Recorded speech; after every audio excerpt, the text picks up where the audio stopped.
Praise the Lord. सध्या आपण एका महत्त्वाच्या विषयाचा अभ्यास करत आहोत आणि तो म्हणजे आर्थिक समृद्धी.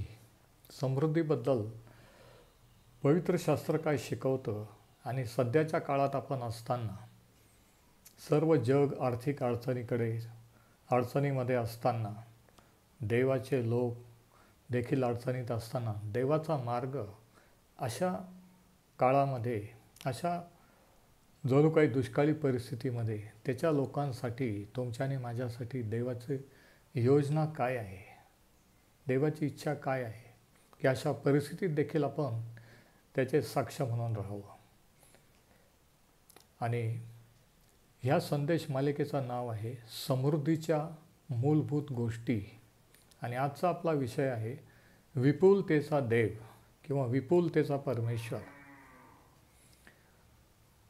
परमेश्वर हा कसा आहे हे आपण ह्या मालिकेच्या पहिल्या भागामध्ये पाहिला, उत्पत्ती 22मध्ये, की तो आपला यावे इरे, तो आपल्या गरजा पुरवठा करणारा देव आहे. आणि हे अगोदर समृद्ध होण्याच्या अगोदर हे कळलं पाहिजे की देवाची इच्छा आहे की मी समृद्ध व्हावं आणि तो गरजा पुरवणारा देव आहे. गरज उद्भवण्यापूर्वी त्याला माहीत असते की काय गरज उद्भवणार आहे. आणि हे आपण पहिल्या संदेशामध्ये पाहिला की कशा रीतीने तो तयार करतो, कशा रीतीने तो गरजा पुरवतो. आणि म्हणून ही एक अद्भुत सत्य, ही एक अद्भुत गोष्ट आहे. आणि जर तुम्ही विश्वासणारे असाल तर ही गोष्ट तुम्हाला आनंदित करील, उत्साहित करीत. एखादं सत्य समजल्याने जर तुम्हाला आनंद होत नसेल, उत्साहित होत नसाल, याचा अर्थ तुमचा विश्वास नाही किंवा तुम्ही विश्वासात नाही असा होतो. देवाची इच्छा आहे की आपल्या गरजा भागविल्या जावात, आपला समृद्ध व्हावं. एवढंच नव्हे तर आपण आशीर्वादित होऊन आपण दुसऱ्यांना आशीर्वाद व्हावं, ही देवाची इच्छा आहे. की आपणच आशीर्वादित होऊ नये तर आपल्याद्वारे दुसरे इतर आशीर्वादित व्हावेत. आणि म्हणून पहिलं सत्य हे समजलं पाहिजे की देव माझा पुरवठा करणारा आहे. तो माझा यावे इरे आहे. तो फक्त माझा तारणाराच नाही, माझ्या पापांची क्षमा करणाराच नव्हे, तर तो गरजा पुरवणारा देखील देव आहे. तो बरं करणारा देखील देव आहे. आता आपली जी स्थिती असते त्याच्यावरून आपला देव कसा आहे हे कळत असतं. उदाहरणार्थ, मेंढरं किंवा जनावरांचा कळप, जनावरं, गुरंढोरं, शेरडं, मेंढरं हे कसे आहेत? सुदृढ आहेत, निरोगी आहेत की आजारी आहेत, अशक्त आहेत, याच्यावरून त्यांचा मेंढपाळ, त्यांचा गुराखी कसा आहे हे समजतं. जर ते मेंढरं अशक्त असतील, जखमी झालेले असतील, तर याच्यावरून आपल्याला समजतं की त्यांना पुरेसं खायला मिळत नाही, त्यांच्याकडे दुर्लक्ष होतं, म्हणजे त्यांचा गुराखी किंवा त्यांचा मेंढपाळ तसा आहे. पण जर ते मेंढरं सुदृढ निरोगी असतील, आनंदित असतील, गुटगुटीत असतील, तर याच्यावरून आपल्याला समजतं की त्यांचा मेंढपाळ त्यांची काळजी घेणार आहे. तसंच आपण कसे आहोत याच्यावरून आपला देव कसा आहे हे समजतं.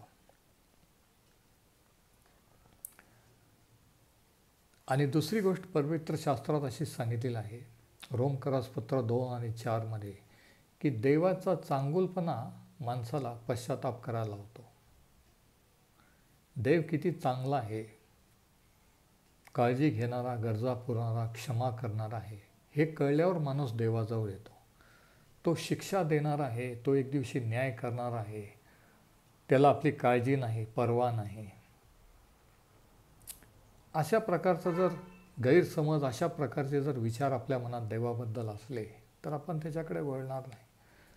पण जेव्हा आपल्याला कळतं की देव प्रीती आहे, तो गरजा पुरवणारा आहे, बरं करणारा आहे, क्षमा करणारा आहे, तर ह्याने माणूस देवाकडे येऊन पश्चाताप करतो.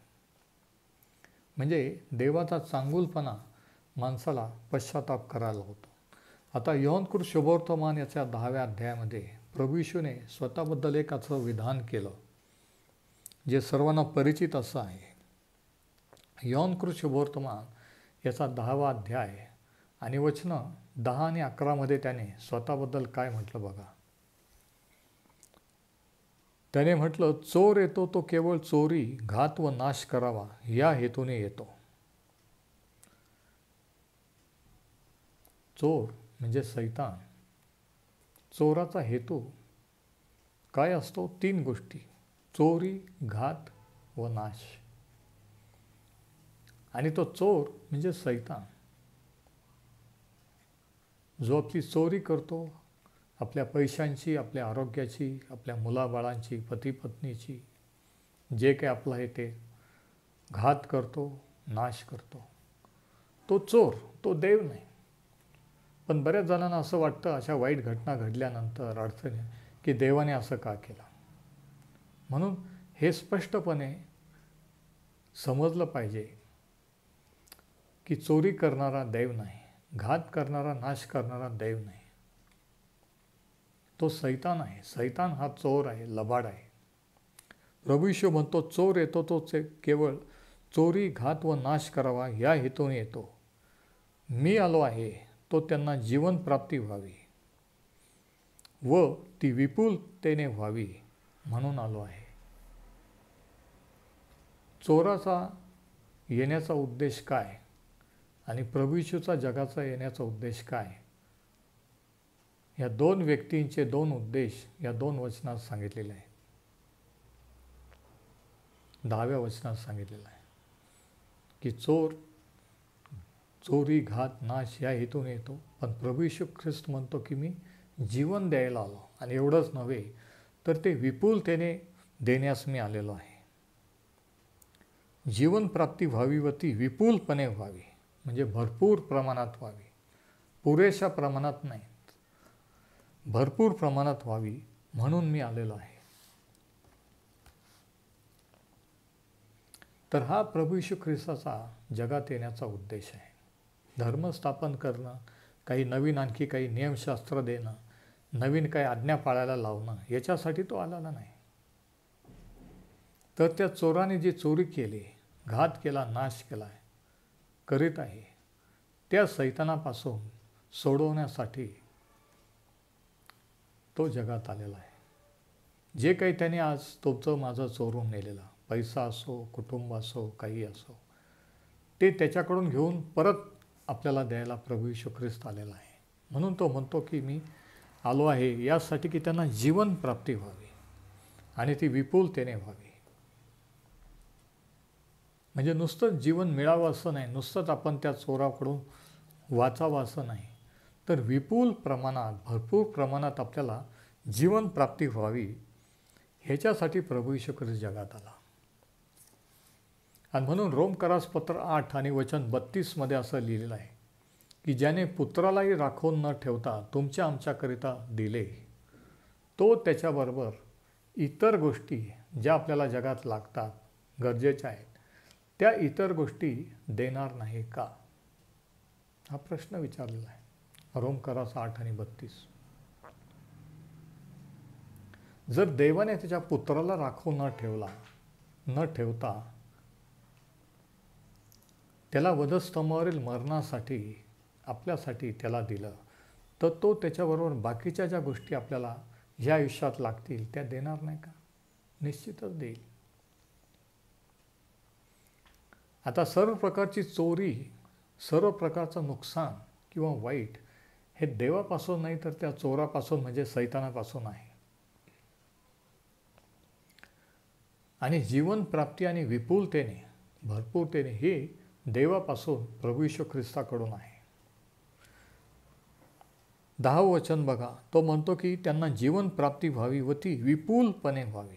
विपुल म्हणजे जेवढं पुरेल तेवढं नाही, जेवढी गरज आहे तेवढं नाही, ते गरजा पुरवणं झालं, गरज पुरून उरणं. आणि म्हणून आशीर्वादाची व्याख्या मी नेहमी असं सांगतो, आशीर्वाद म्हणजे फक्त पूर्ण की देवाने माझी ही गरज होती ही पुरवली, त्याला आशीर्वाद म्हणत नाही. ते प्रार्थनेचं उत्तर झालं, गरजा पुरवणं झालं. आशीर्वाद म्हणजे पुरून उरणे. आपल्याजवळ गरज भागून सुद्धा एक्स्ट्रा उरणे, राहणे, त्याला म्हणतात आशीर्वाद. स्तोत्र 23 स्तोत्र बघा. आणि याच्या पहिल्या वचनात स्तोत्रकर्ता काय म्हणतो? तो म्हणतो की परमेश्वर माझा मेंढपाळ आहे.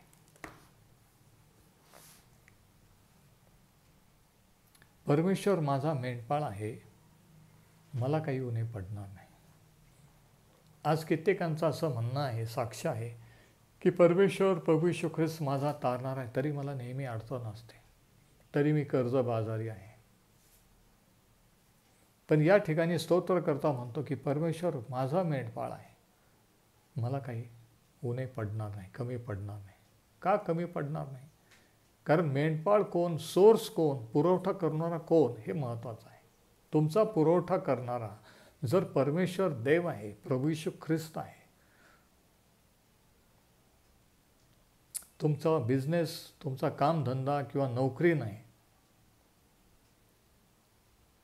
हे जेव्हा तुम्हाला कळेल की हे एक माध्यम आहे, नोकरी, धंदा, व्यवसाय, त्या माध्यमातून देव आपल्याला देतो, परंतु सोर्स, उगमस्थान हा देव असतो. नोकरी तो देतो, धंद्याला तो यश देतो, म्हणून आपण कमावतो. म्हणजे सोर्स तो व्यवसाय, तो धंदा नाही, ती नोकरी नाही, बिझनेस नाही, तर सोर्स किंवा स्रोत हा परमेश्वर आहे. आज परमेश्वर तुमचा मेंढपाळ आहे का? तुमचा सोर्स आहे? तुमचा सोर्स काय आहे इन्कमचा? तुमची नोकरी, तुमचा धंदा, व्यवसाय, ते एक माध्यम आहे, लक्षात घ्या. तर तो म्हणतो परमेश्वर माझा मेंढपाळ आहे, म्हणून मला काही उणे पडणार नाही. परमेश्वर ज्यांचा मेंढपाळ असतो, प्रभू येशू ज्यांचा मेंढपाळ असतो, त्यांना कधीही काही उणे पडत नाही. नंतर दुसऱ्या वचनात तो म्हणतो की तो मला हिरव्याचार कुरणात वसवितो, तो मला शांत पाण्याजवळ नेतो. तो उत्तम मेंढपाळ जिथं हिरवगार कोरण आहे, चारा आहे, त्या ठिकाणी तो नेतो, समृद्धीच्या ठिकाणी तो नेतो. तो मला शांत पाण्याजवळ नेतो. नेणे म्हणजे चालवणे, मार्गदर्शन करणे, म्हणजे तो मार्गदर्शन करतो. तो माझा जीव ताजातवाना करतो. तो आपल्या नामास्तव मला नीती मार्गाने चालवतो. बघा, स्तोत्रकर्ता म्हणतो परमेश्वर केवळ गरजा पुरवणाराच नाही, तर तो चालवणारा आहे, पुरवठा करणारा आहे.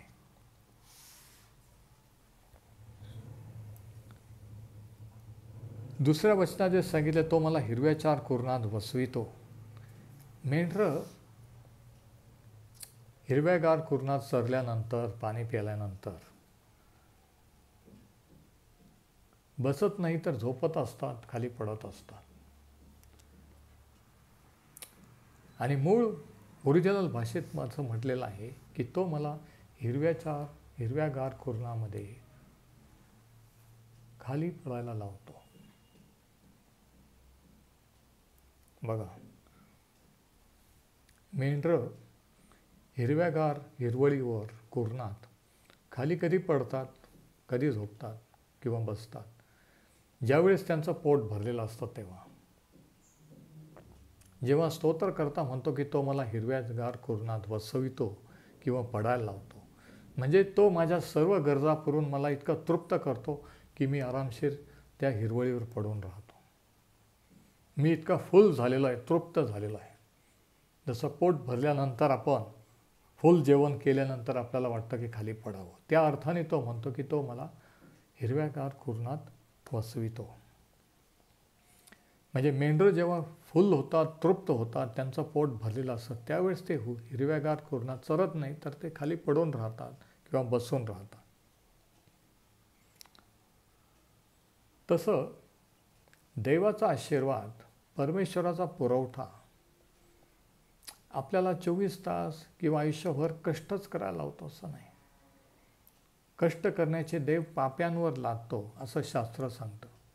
ज्यावेळेस आदामाने पाप केलं, पहिल्या माणसाने पाप केलं, त्यावेळेस त्याने सांगितलं की कष्ट करून तू भूमीचा उपज खाशील, तू निढळाच्या घामाने भाकर खाशील. परंतु प्रभू येशू ख्रिस्ताने ज्यावेळेस वधस्तंभावर आपले पाप वाहिले, आपले शाप वाहिले, ऐकून घ्या, त्यावेळेस हा शाप देखील कष्ट करण्याचा प्रभू येशू ख्रिस्ताने वाहिलेला आहे. त्या शापातून मुक्त केलेला आहे. म्हणजे आपल्याला रात्रंदिवस कष्ट करण्याचं, 2-4 कामं करण्याचं ही गरज नाही आहे. तो तृप्त करतो, तो आपल्याला खाली पडून पण राहायला लावतो, आपल्याला विश्रांती पण देतो. आज किती विश्वासार्ह, किती जण असे आहेत की रात्रंदिवस काम करीत आहे, 2-3 कामं करीत आहे, साईड बिझनेस करीत आहे. का तर गरजा भागवल्या जात नाहीत, अडचणी आहेत म्हणून. आणि हेच आपण ह्या सिरीजमध्ये, ह्या मालिकेत पाहत आहोत की देव आपल्या गरजा कशा रीतीने पुरवतो. तो गरजा पुरवणारा आहे का, त्याला काळजी आहे का, आणि जर आहे तर कशा रीतीने तो कार्य करतो, आणि आपण काय केलं पाहिजे आणि तो काय करतो. 5व्या वचनात असं लिहिलेलं आहे, तू माझ्या शत्रूच्या देखत माझ्या पुढे ताट वाढतोस किंवा तयार करतोस. शत्रूंच्या देखत, हे महत्त्वाचं आहे. म्हणजे शत्रू बघतात की माझ्या ताटात काय आहे, मी काय खातो, तुम्ही काय खाता. म्हणजे जेव्हा देव आशीर्वाद देतो तो काल्या कोपऱ्यात देत नाही, लपून छपून देत नाही, सर्वांच्या देखत तो देत असतो. आपल्या कुटुंबाच्या, समाजाच्या ओळखी, सर्व लोक ज्यांना आपली परिस्थिती माहीत आहे. आणि ज्यावेळेस तो आपला मेंढपाळ तारणारा होतो, त्याच्यानंतर जेव्हा परिस्थिती बदलते, आपण आशीर्वादित व्हायला लागतो, हे सर्वांना दिसून येतं की पहिले ह्यांची कंडिशन कशी होती आणि आज कशी आहे. शत्रूच्या देखत ताट वाढणारा तो देव आहे. तू माझ्या डोक्याला तेलाचा अभ्यंग करीतोस. काट्या कुसळ्यातून, रानावनातून हिंडल्यानंतर त्या मेंढपाळांच्या डोक्यावर, तोंडावर काटे लागलेले असतात, खरचटलेले असतात, काही जण जखमी झालेले असतात. मग संध्याकाळी परत मेंढवाड्यात आल्यानंतर ते मेंढपाळ तेल लावून त्यांना ते तेल लावतात त्यांच्या जखमेवर, त्यांच्या डोक्याला अभ्यंग करतात, त्यांच्या जखमा जणू काही ते मलमपट्टी करतात. तसं परमेश्वर तो म्हणतो की माझ्या डोक्याला तेलाचा अभ्यंग करतो. तेल हे पवित्र शास्त्रात पवित्र आत्म्याचं प्रतीक आहे. म्हणजे आत्म्याचा अभिषेक, त्याच्या आत्म्याने तो आपलं सांत्वन करतो, तो आपल्याला धीर देतो. आणि मग म्हटलेलं आहे की माझे पात्र काठोकाठ भरलेले आहे. आता काठोकाठ हा जो मराठी शब्द आहे तो चुकीचा आहे. मूळ भाषेमध्ये असं म्हटलेलं आहे की माझे पात्र भरून सांडत आहे. म्हणजे माझं पात्र, माझा ग्लास किंवा माझं भांडं इतकं भरलेलं आहे की ते भरून खाली त्याच्यातलं सांडत आहे, टेबलावर आणि जमिनीवर. माझे पात्र भरून वाहत आहे. आता बघा, ज्यावेळेस देव आशीर्वादित करतो त्याला माहीत नाही का भांडं भरलेलं आहे, पात्र भरलेलं आहे, मग ते भरून सांडू का देतो? कारण तो विपुलतेने देणारा देव आहे, तो विपुलतेचा परमेश्वर आहे. म्हणून तो फक्त भरूनच देत नाही, जेवढी गरज आहे तेवढंच पुरवत नाही, तर त्याच्यापेक्षा अधिक देत असतो. म्हणून प्रभू येशू ख्रिस्त म्हणतो की मी जीवन द्यायला आलो आणि ते विपुलतेने द्यायला आलेलं आहे. जेवढं पाहिजे तेवढंच नाही, त्याच्यापेक्षा अधिक. Praise the Lord.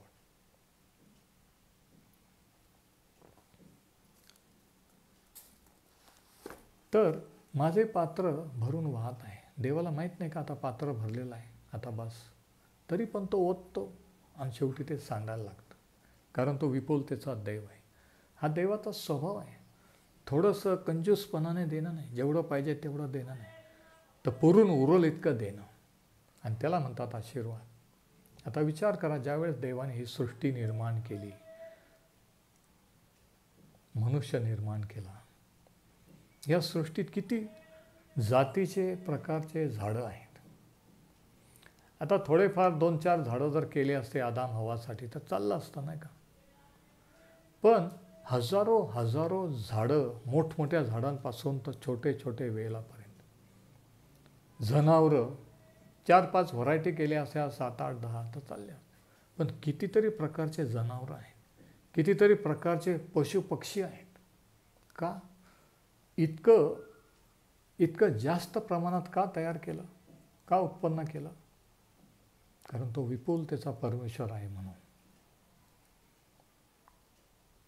4-5 झाडं, 10-12 जनावरं, 7-8 पक्षी, 15-20 वेगवेगळ्या टाईपचे रंगाचे पक्षी केले असते तर चाललं असतं नाही का. पण हजारो प्रकारचे जातीचे पक्षी, पशु, वनस्पती, फळं हे त्याने निर्माण केले यासाठी की मनुष्याला पुरून उरल इतकं. हा देवाचा स्वभाव आहे. कशा प्रकारचा तो दैव आहे? तो सांडल इतका देणारा दैव आहे. फक्त भरून देणार नाही तर भरून सांडल इतका देणारा दैव आहे. विपुलतेने देणारा दैव आहे. आता काही जणांना असं वाटतं की गरिबी किंवा अडचण किंवा जसं देवाने ठेवलं आपण तसं राहायचं, देवाची जशी इच्छा आहे तसं राहायचं. पण खरंच देवाची इच्छा ही आहे का, हा प्रश्न आहे. आणि शास्त्र सांगतं की देवाची इच्छा तशी नाही आहे. प्रभू येशू म्हणतो की मी जीवन द्यायला आलो आणि ते विपुलतेने द्यायला आलो. विपुलतेचं जीवन हे आहे का की आपण सतत अडचणीत राहावं, सतत आपण उसने घेत राहावं, कर्जात राहावं, हे विपुलतेचं जीवन आहे का? सतत आपण आजारी दुखणेकरी राहावं, ट्रीटमेंट घेत राहावं, ह्याला विपुलतेचं जीवन म्हणतात का? नाही.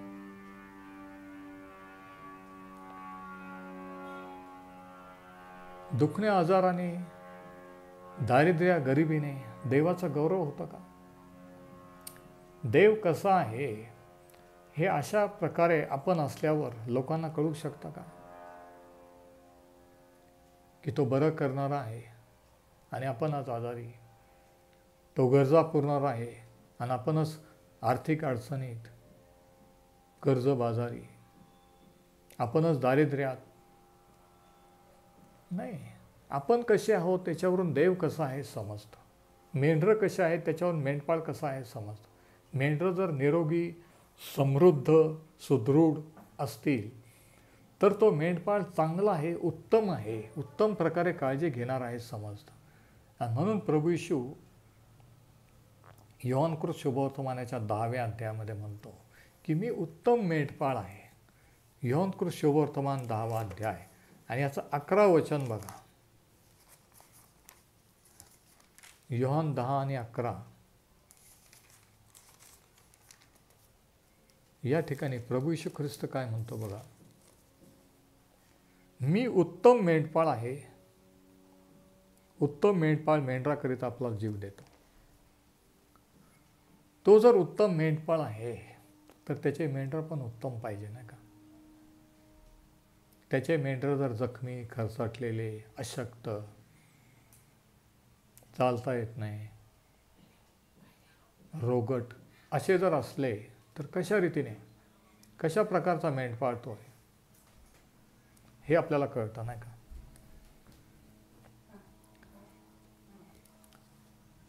तर ह्या गोष्टीने देवाचं गौरव होत नसतं.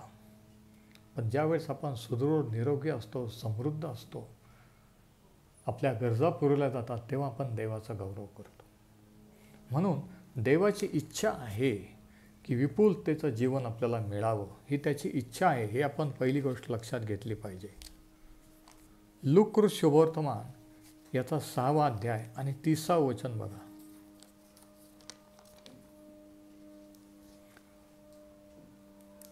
लूक 6 आणि वचन 30. जो कोणी तुझ्याजवळ मागतो त्याला दे, जो तुझे काही हरण करतो त्याच्यापाशी ते परत मागू नको.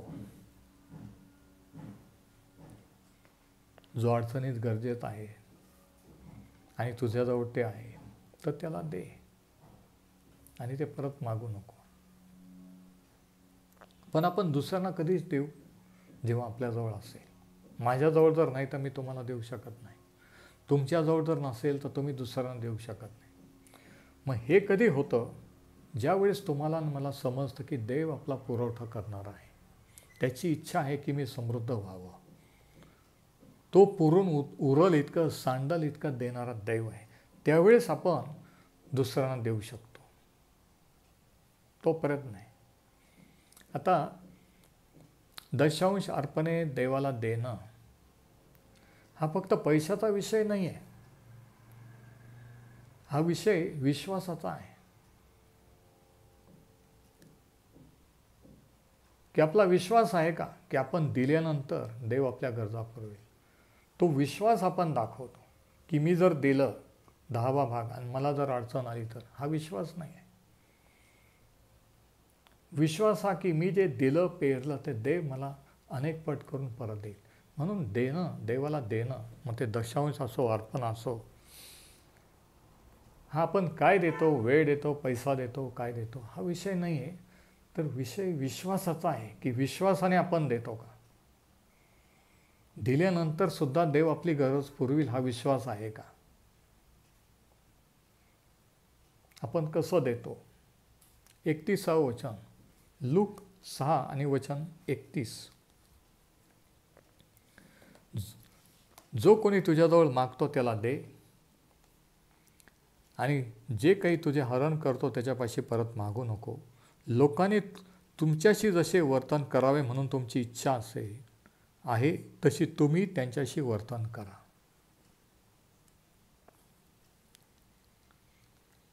म्हणजे जसं आपण वर्तन करू तसं लोक आपल्याशी वर्तन करतील. आपल्याला जसं वाटतं की लोकांनी माझ्याशी वर्तन करावं तसं आपण केलं पाहिजे.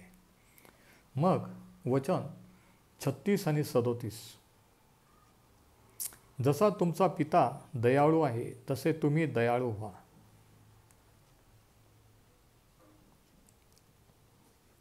वचन 36 आणि 37, तुम्ही कोणाचा न्यायनिवाडा करू नका, म्हणजे तुमचा न्यायनिवाडा कोणी करणार नाही. कोणाला दोषी ठरवू नका, म्हणजे तुम्हालाही कोणी दोषी ठरवणार नाही. सोडा, म्हणजे तुम्हाला सोडतील. वचन 38, म्हणजे हे जे प्रभू येशूने सांगितलं हे पेरणी कापणीचे नियम आहे. आपण जे करतो त्याचंच प्रतिफळ आपल्याला मिळत असतं, आपोआप काही होत नसतं.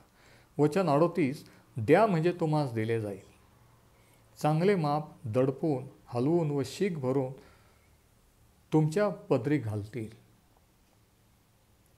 कारण ज्या मापाने तुम्ही मोजून घालता त्याच मापाने तुम्हाला ते परत घालतील.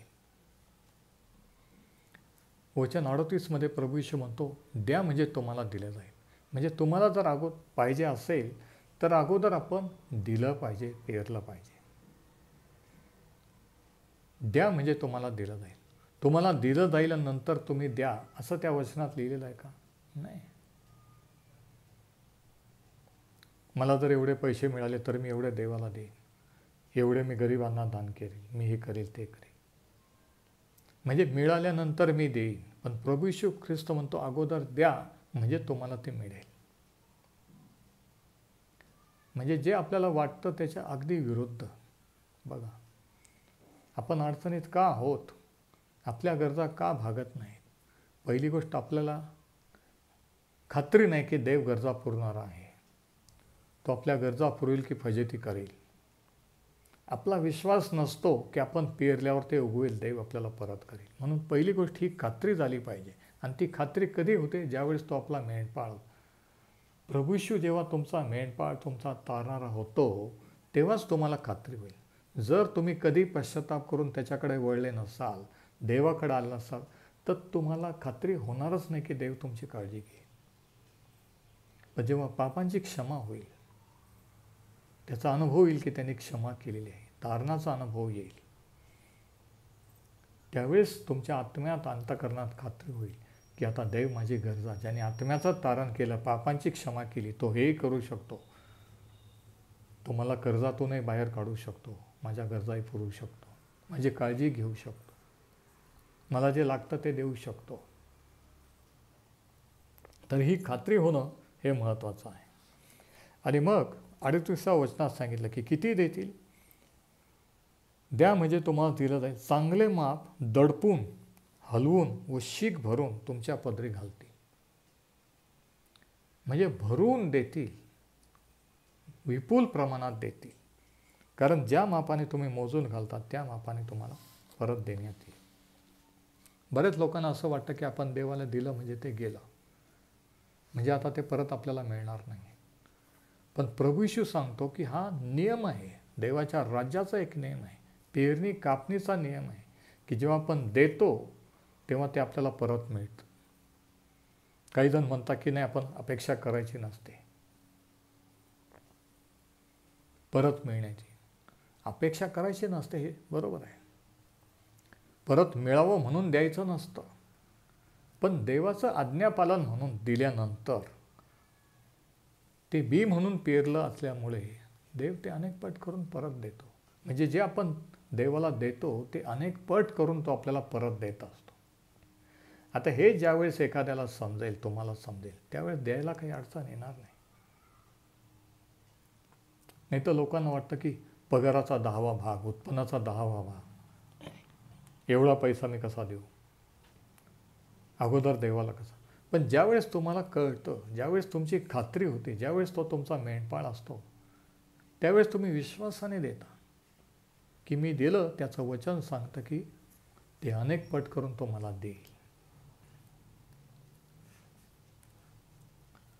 आता लूका शुभवर्तमान याच्या 5व्या अध्यायामध्ये एक घटना आहे, एक गोष्ट आहे की शिष्यांना प्रभू येशू ख्रिस्त गरजा पुरवणार आहे याचा अनुभव कसा आला. लूका शुभवर्तमान याच्या 5व्या अध्यायामध्ये वचन 1 आणि 2. नंतर असे झाले की लोकसमुदाय त्याच्याजवळ गर्दी करून देववचन ऐकत असता तो गनसरेत सरोवराच्या काठी उभा होता. प्रभू येशू ख्रिस्त देवाच्या राज्याची घोषणा करत होता, लोकसमुदाय त्याच्यामध्ये, आणि तो समुद्र किनारे पोहोचलेला आहे. तेव्हा त्याने सरोवराच्या काठी लागलेले 2 मचवे किंवा 2 जहाज छोटे पाहिले. त्यांच्यावर कोळी खाली उतरून जाळे धुत होते. बघा, आता गर्दी इतकी वाढली, त्यावेळेस माईक साऊंड सिस्टीम नव्हते आणि त्याच्यामुळं लोकांपर्यंत आवाज पोहोचल याची काही गॅरंटी नव्हती आणि गर्दी वाढत होती. आणि म्हणून प्रभू येशूला वाटलं की मच्छीवर बोटीच्या चढून सर्वांना तो दिसू शकतो आणि सर्वांपर्यंत त्याचा आवाज जाऊ शकतो, म्हणून त्याने बोटी पाहिल्या. 3रं वचन, त्या मछव्यापैकी एक शिमोनाचा होता. त्यावर चढून तो काठापासून थोडासा लोटावा म्हणून त्याने त्यांना सांगितले. मग त्याने बसून मछव्यातून समुदायात शिक्षण दिले. प्रभू येशूने पेत्राला सांगितलं. तोपर्यंत पेत्र त्याचा शिष्य झालेला नाही आहे. बघा, शिष्य कधी झाला, कसा झाला, हे या ठिकाणी सांगितलेलं आहे. प्रभू येशूने त्या 2 बोटी, पेत्राची बोट त्याला सांगितलं की थोडं समुद्रात आतमध्ये हाका, आणि प्रभू येशू ख्रिस्त त्या बोटीत जाऊन, त्या मच्छ्यात जाऊन मग लोकसमुदायांना शिक्षण देऊ लागला. आता प्रभू येशूने पेत्राजवळ त्याची रिकामी बोट मागितली त्याच्या सेवेसाठी, वचन गाजवण्यासाठी, आणि पेत्राने देखील त्याला ती दिली. तो अजून त्याचा शिष्य पण नाही आहे. बघा, देव जे तुमच्या माझ्याजवळ मागतो ती एक संधी असते आशीर्वादित होण्याची. आणि ज्यावेळेस आपण त्याला काही देतो तो निश्चितच ते भरून सांडल इतकं आपल्याला परत करतो, कारण तो विपुलतेचा देव आहे. आणि या ठिकाणी काय झालं बघा, पेत्राने ती बोट दिल्यानंतर त्या मछव्यापैकी एक शिमोनाचा होता. त्यावर चढून तो शिक्षण देऊ लागला. वचन 4, आपले बोलणे संपल्यावर, म्हणजे प्रभू येशूचा उपदेश संपल्यानंतर त्याने शिमोनाला म्हटले, खोल पाण्यात जाऊ द्या. आता बघा, रात्रभर यांना काही हाती लागलेलं नव्हतं. ते जाळे धुत होते, थकलेले होते, घरी जायचं होतं, पण प्रभू येशूने ती बोट मागितली. आणि पेत्राने पण निश्चय केला प्रभू येशूला त्याची रिकामी बोट वचन गाजवायला देण्याची. तो असं म्हटला नाही की मी आता थकलेलो आहे, आम्ही सर्व थकलेलो आहे, रात्रभर मासे धरून काही हाती लागलेलं नाही आहे. तो नाही म्हटला नाही. तो त्याची बोट प्रभू येशूला द्यायला तयार झाला. एवढंच नाही तर थकलेला असताना देखील तो आणि बाकीचे शिष्य त्याच्याबरोबरचे प्रभू येशूचं प्रवचन, त्याचा उपदेश ऐकायला तयार झाले. हे सर्व रात्रभर कष्ट करून थकलेले होते, काही हाती लागले नव्हते, पण तरी अशा स्थितीत त्यांनी त्याचं वचन ऐकलं आणि म्हणून त्यांना त्याचा अनुभव आला. पुढं आपण बघू. तुम्हाला माहिती आहे का, आपण ज्यावेळेस थकलेलो असतो, ज्यावेळेस आपल्याला वाटतं की आता काही होणार नाही, होऊ शकत नाही, त्यावेळेस अशा वेळेसही काही वेळा देवाचा आत्मा कार्य करत असतो.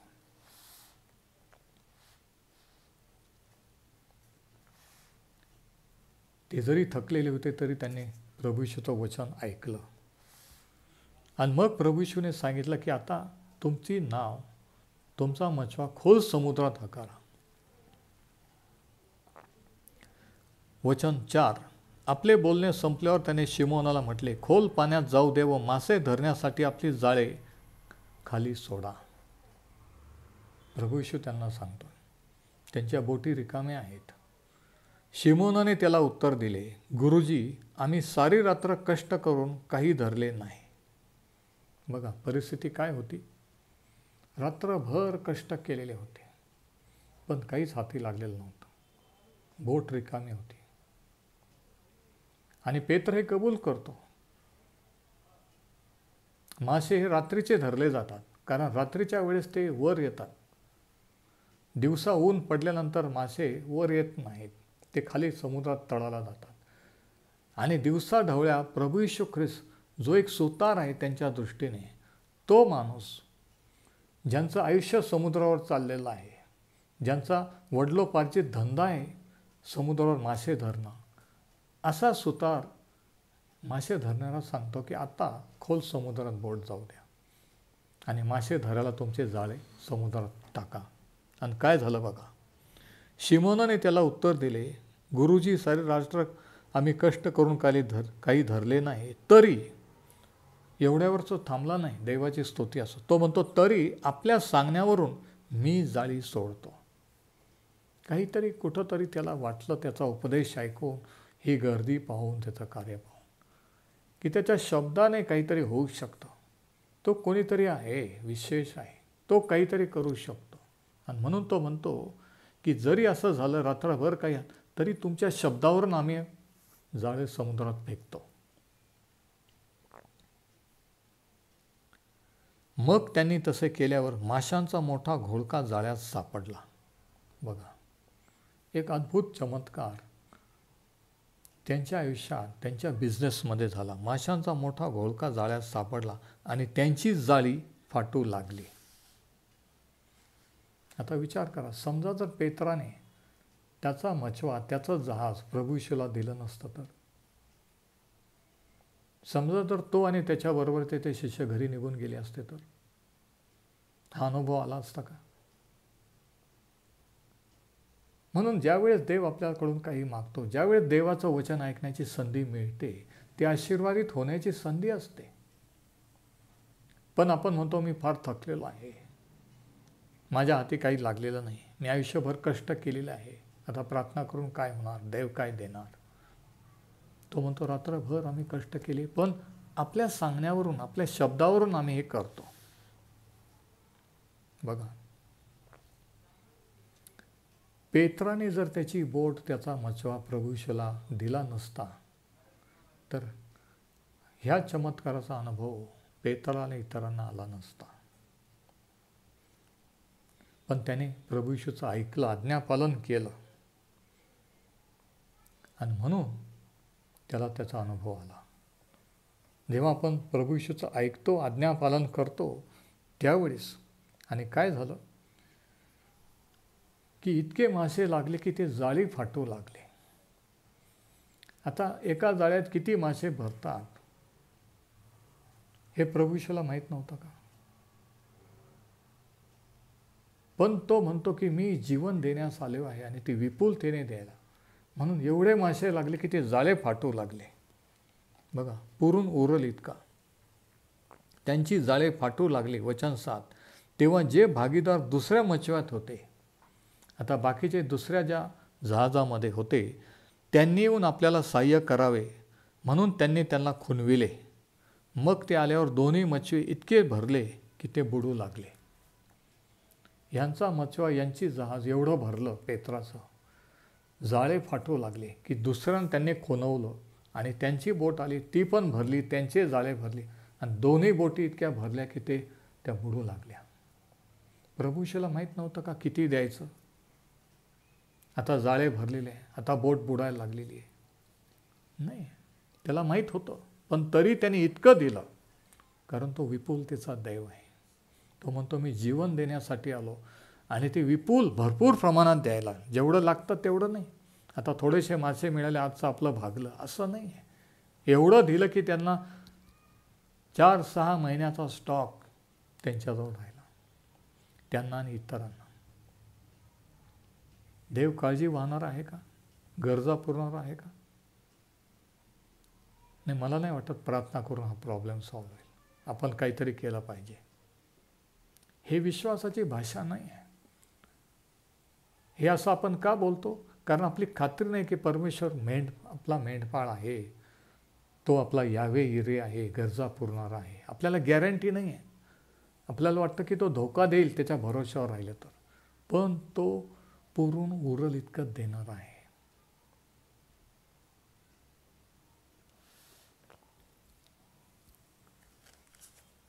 थकलेलं असताना, काही मिळालेलं नसताना त्यांनी प्रभू येशूचं ऐकलं, त्यांनी प्रभू येशूला दिलं. थकलेलं असताना सुद्धा तुम्ही पवित्र आत्म्याला संवेदनशील जर राहाल तर तो तुम्हाला सुचवेल काय केलं पाहिजे. आता त्यांच्या बोटी बुडू लागल्या, जाळे फाटू लागले. जाळं फाटू देणारा आशीर्वाद, बोटे बुडवणारा आशीर्वाद. माझे पात्र भरून सांडत आहे. नुसतं भरलेलं नाही काठोकाठ, ते भरून सांडत आहे. देव कशा प्रकारे आशीर्वाद देतो? या रीतीने देतो. आणि त्यालाच विपुलता म्हणतात, कारण तो विपुलतेचा देव आहे. मग लूककृत शुभवर्तमानाचा 9वा अध्याय बघा. त्याच्या अगोदर आपण पुढे काय झालं ते बघू. वचन 8, लूक 5 आणि 8. हे पाहून शिमोन पेत्र येशूच्या पाया पडून म्हणाला, प्रभूजी, माझ्यापासून जा, मी पापी मनुष्य आहे. हा चमत्कार पाहून पेत्राने पश्चाताप केला की मी पापी मनुष्य आहे. त्याने असं कधी पाहिलं नव्हतं की दिवसाचे एवढे मासे हाती लागू शकतात. आयुष्य समुद्रावर चाललं मासे धरण्यात, आणि एका शब्दावर सांगितलं की जाळं फेका, आणि एवढे मासे लागले की जाळे फाटू लागले, बुडू लागले. लगेच त्याला कळलं की प्रभू येशू ख्रिस्त. त्याने पश्चाताप केला, म्हटलं की प्रभू, मी पापी मनुष्य आहे. आणि मग पुढं वचन 9, कारण त्यांनी धरलेल्या माशांचा समुदाय पाहून तो व त्याच्याबरोबर असलेले सर्वजण विस्मित झाले होते. सगळे चकित झालेले होते. त्यांच्यासाठी बिझनेसचा हा चमत्कार होता, त्यांच्या धंद्याचा हा चमत्कार होता की जर आपण प्रभू येशूला काही दिलं रिकामं जरी, तरी ते भरून बुडल इतकं, सांडल इतकं तो आपल्याला परत करत असतो. जर आपण त्याचे शिष्य झालो तर आपल्याला काही कमी पडणार नाही.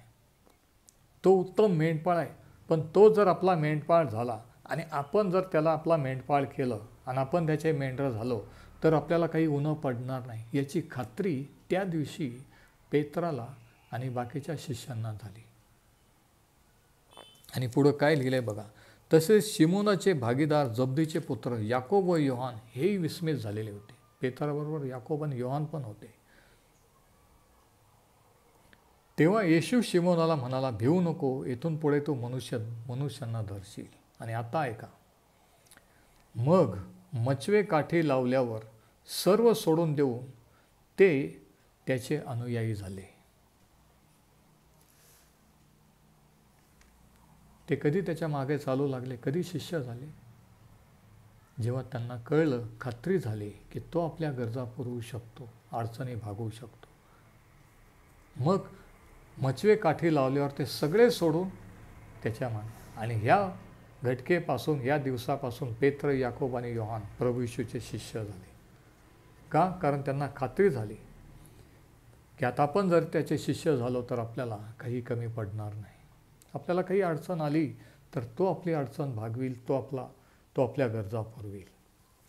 9वा अध्याय या ठिकाणी आणखी एक उदाहरण आहे ज्याच्यावरून आपल्याला कळतं की तो विपुलतेने देणारा दैव आहे. लूक शुभवर्तमान याचा 9वा अध्याय बघा.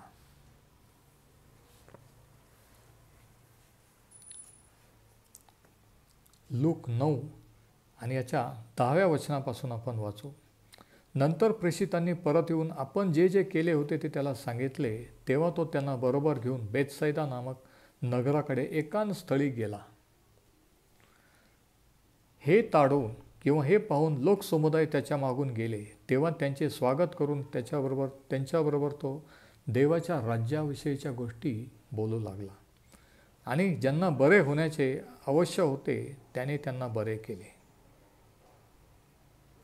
दिवस उतरू लागला तेव्हा 12 जण जवळ येऊन त्याला म्हणाले. संध्याकाळ व्हायला लागली, रानात आहेत. आणि 12 शिष्य त्याला येऊन म्हणाले, लोकसमुदायाला निरोप द्या, म्हणजे ते भोवतालच्या गावात व शेतमळ्यात जाऊन उतरतील व खायला मिळवतील. आपण येथे रानातल्या ठिकाणी आहोत.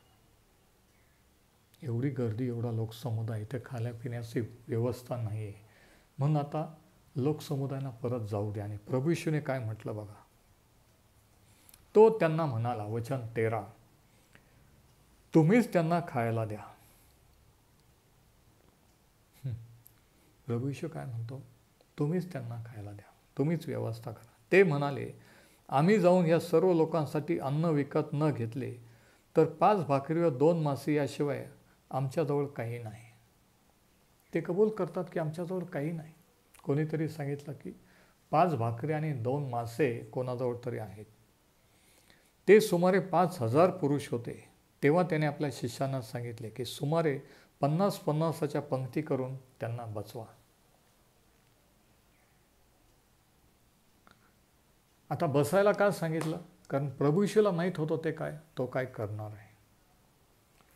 ह्या चमत्कारावरून, ह्याच्यावरून, अडचणीवरून देव त्यांना अनुभव देत होता की तो उत्तम मेंढपाळ आहे, तो गरजा पुरवणारा आहे, तो विपुलतेने देणार आहे. विश्वास तयारी करतो.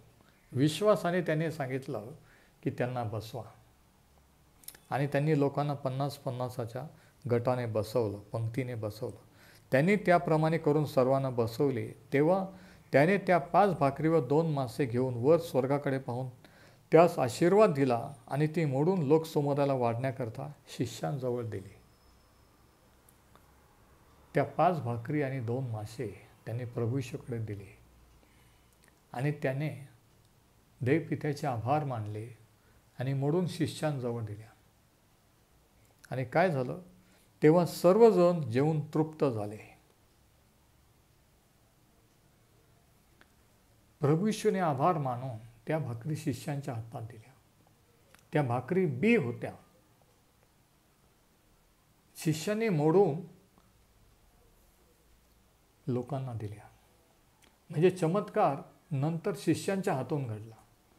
5000 अधिक लोकांपर्यंत प्रभू येशू एकटा पोहोचू शकत नव्हता शेवटपर्यंत. पण 50-50च्या गटाने शिष्य ज्यावेळेस गेले, ते भाकरी मोडत गेले, मासे त्याच्यातून देत गेले आणि सर्वांना ते पुरून ते तृप्त झाले. चमत्कार कोणाच्या हातातून घडला? शिष्यांच्या. आणि हे प्रभू येशूला त्यांना शिकवायचं होतं, कारण ते स्वतः वाटणारे, देणारे होते. आणि पुढं असं लिहिलंय, आणि उरलेल्या 12 टोपल्या तुकडे त्यांनी उचलून नेले. 12 टोपल्या उरल्या. आता 12 टोपल्या का बरं उरल्या? प्रभू येशूला माहीत नव्हतं का 5000 किंवा किती लोक आहे तेवढ्याच प्रमाणात चमत्कार करून तेवढ्याच भाकरी किंवा मासे हे करायचे? हे उरले का? याचं कारण हे की तो विपुलतेचा देव आहे. तो गरज पुरल एवढंच नव्हे तर पुरून उरेल इतका देणारा देव आहे. तो विपुलतेचा परमेश्वर आहे. तो म्हणतो मी जीवन देण्यासाठी आलो आणि ते विपुलतेने देण्यासाठी आलेलो आहे. थोडंसं नाही की आता आमचं चांगलं चाललं आहे, आमचं याच्यात भागलेलं आहे, मला एवढ्या पगार मिळाला, एवढ्या पगाराची नोकरी मिळाली तरी बस, मला एवढ्या पैशाचं काम मिळालं तरी बस. हे नाही, त्याच्यापेक्षा अधिक देणारा तो देव आहे. पुरून उरल इतकं देणार आहे. म्हणजे आपण आपल्या बोलण्याने शब्दाने देवाला मर्यादा घालतो, आपणच ठरवतो एवढंच बस, पण तो त्याच्यापेक्षा अधिक देतो. कारण का? कारण त्याचा स्वभाव आहे. तो विपुलतेचा देव आहे. 12 टोपल्या उरल्या. लोक जेवून तृप्त झाले. प्रभू येशूला माहीत नव्हतं का? तरी त्या भाकरी बहुगुणित होत गेल्या आणि 12 टोपल्या एक्स्ट्रा उरल्या. एक्स्ट्रा यासाठी की शिष्यांचा आणि लोकांचा विश्वास बसावा की देव प्रभू येशू ख्रिस्त किती प्रमाणात गरजा पुरवणार आहे. जेवढी गरज आहे तेवढं देणार आहे का त्याच्यापेक्षा अधिक देणार आहे. तो जाळं तुटल इतकं, बोटी बोडल इतकं, 12 टोपल्या उरेल इतकं देणारा देव आहे. का?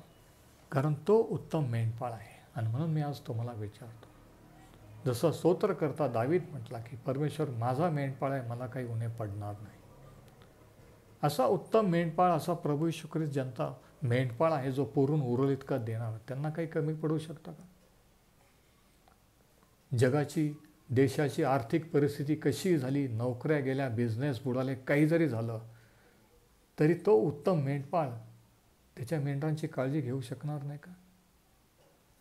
निश्चितच तो पुरून उरल इतका देणार आहे. तो विपुलतेने देणार आहे, कारण तो उत्तम मेंढपाळ आहे. आज जर तो तुमचा मेंढपाळ नसेल, तुम्ही जर अजून त्याचे मेंढर झाले नसाल, तर आज त्याच्यावर विश्वास ठेवा. पेत्रासारखं पश्चाताप करून म्हणा, त्याचा अनुभव घ्या की प्रभू मी पापी मनुष्य आहे, माझ्या पापांची क्षमा कर. मी माझ्या हाताने, माझ्या बुद्धीने, माझ्या शक्तीने माझं घर, माझ्या स्वतःचा कुटुंबाचा निर्वाह करू शकत नाही. तू माझा मेंढपाळ हो. आणि जर तुम्ही तसं कराल तर तुम्हालाही अनुभव येईल. तुम्ही म्हणाल की परमेश्वर माझा मेंढपाळ आहे, मला काही उणे पडणार नाही. परमेश्वर हे वचन आशीर्वादित करू. आज आपण इथेच थांबू आणि ही संदेश मालिका आणि आणखी काही गोष्टी समृद्धीबद्दलच्या येणाऱ्या दिवसामध्ये आपण त्याच्या वचनातून पाहूया. परमेश्वर हे वचन आपणास आशीर्वादित करो.